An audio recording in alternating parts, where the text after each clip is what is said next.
La fiebre del caucho, que la historia sitúa entre 1880 y 1912, se convirtió en el suplicio de miles de indígenas colombianos.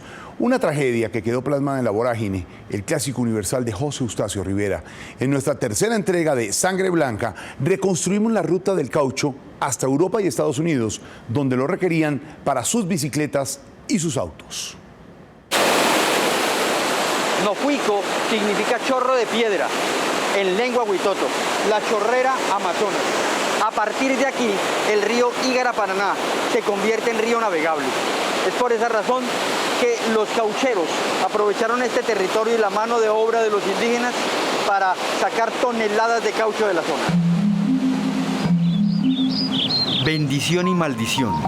La geografía le dio a la chorrera la riqueza y la belleza, pero al mismo tiempo puso sobre su magia los ojos hambrientos del peruano Julio César Arana, el más grande empresario del caucho en el Amazonas. Venían del oriente, venían del norte, por Tocha, o sea, y era el lugar donde se podía caminar. Llegaban caminando y no lo impedían, no había muchos ríos ni quebrada. Por eso escogieron este punto donde se concentraban y encontraron este río para poderlo trasladar. La profesora huitota Aurora Mendoza guarda con especial cuidado la copia de un mapa de 1906, ordenado a un cartógrafo por Julio César Arana y sus hermanos, para no perder el control de todo el territorio que habían anexado a sus planes comerciales. Y nos encontramos el río Amazonas. ¿Todo esto son empresas de Arana? Esos son los puntos de acopio que tenían los hermanos Arana, donde ellos recogían el caucho, donde acumulaban los cauchos. Como ven aquí, el punto principal era la chorrera. De ahí ven otros puntos que vemos aquí, que es el Encanto. La Chorrera y el Encanto, lugares que José Eustacio Rivera inmortalizó en la ficción y denunció en la realidad como escenarios de la masacre. En estas páginas habla Clemente Silva, un cauchero de La Vorágine. ¿Cómo pensar que nos apalearan, nos persiguieran, nos mutilaran aquellos señores de servil ceño y melosa charla que salieron a recibirlo en la Chorrera y en el Encanto? Y fue allí, en la mitad de la selva, donde los Arana levantaron una enorme casona de bodegas, oficinas y calabozos que sobrevivió al tiempo y por la que circularon simultáneamente la sangre blanca de los árboles y la sangre roja de los hombres. Esto todo era la bodega de acopio del caucho. Acopio del caucho. El caucho. Todo, de las 45 estaciones que ellos tenían, que llamaban los barracones, de allá traían los indígenas a hombro toda la cantidad de caucho que se recogían cada 3 meses.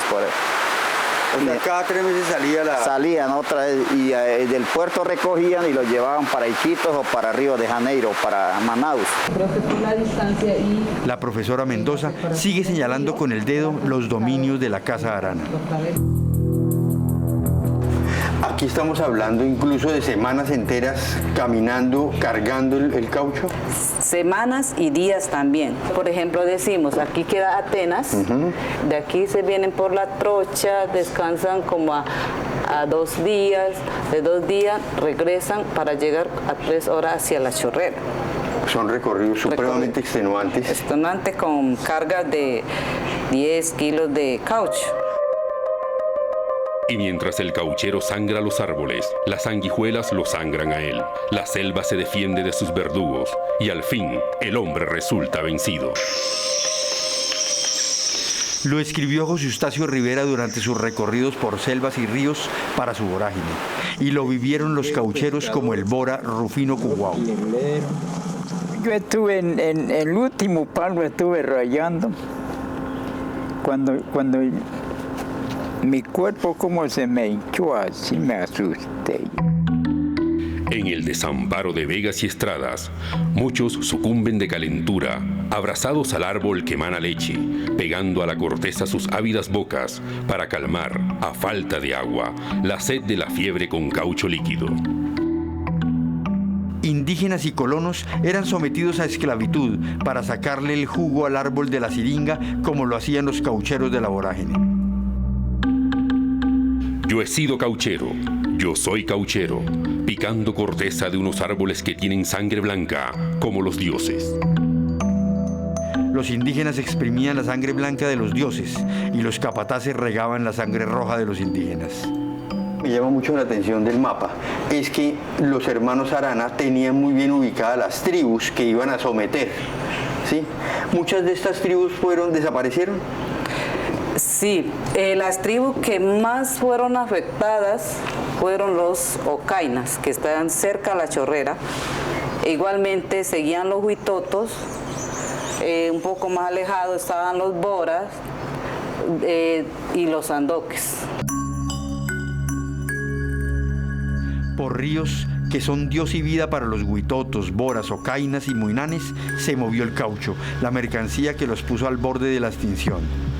Del Ígara a Paraná al río Putumayo y de allí al caudaloso Amazonas.